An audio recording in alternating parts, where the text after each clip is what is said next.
Success শুধু ইচ্ছেতে আসে না, আসে শুধু স্টেপ বাই স্টেপ অ্যাকশনে সাকসেস আসে। তুমি যদি জানো সিনটেক্স অফ সাকসেস, তাহলে তুমি তৈরি করতে পারো তোমার নিজের ভাগ্য। ডিসিশন নাও যে আমি জীবন বদলাবো।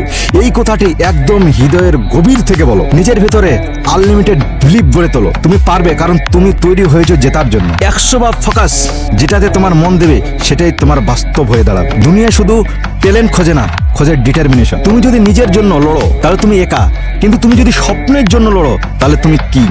সফল মানুষ না শুধু চায় না, তারা করে অ্যাকশন টেকা। প্রতিদিন ছোট ছোট হ্যাবিটস তৈরি করো, কারণ বড় জয় আসে ছোট হ্যাবিটস থেকে। তুমি আজকে যেটা করছো সেটা তোমার আগামী 5 বছরের ছবি আঁকছে।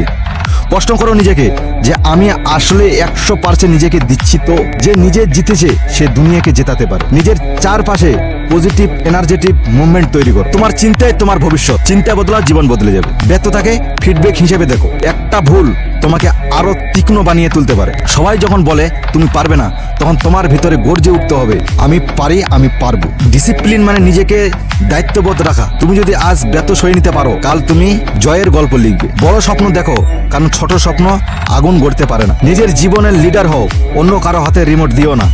যারা হারে তারা হার মানে ভেতর থেকে, তুমি কিন্তু সে না। বিজয় আসবে রক্তের ভিতর থেকে। আজ যে কষ্ট করছো সেটা তোমার কৃতকর্মের ফল। শেখা বন্ধ করো না, লার্নিং ইজ আর্ট। প্রতিদিন একটু একটু করে উন্নতি করার চেষ্টা করো। এটাই হচ্ছে কম্পাউন্ডিং প্রোগ্রেস। তোমার গতি না, তোমার ডাইরেকশন ঠিক রাখা জরুরি। একদিনের জন্য না, সারা জীবনের জন্য বদলা। মনে রাখো সাকসেস ইজ আ সিস্টেম, আর তুমি পারো সেই সিস্টেমকে ফলো করতে। কেউ দিবে না তোমার স্বপ্নের দাম, তোমাকেই দিতে হবে। মানুষকে দাও, মানুষকে ত্যাগ শেখাও, কারণ সত্যিকারের সাকসেস আসে ভ্যালু ক্রিয়েশন থেকে। এখন উঠে দাঁড়াও, কারণ তোমার ভিতরে লুকিয়ে আছে একজন চ্যাম্পিয়ন।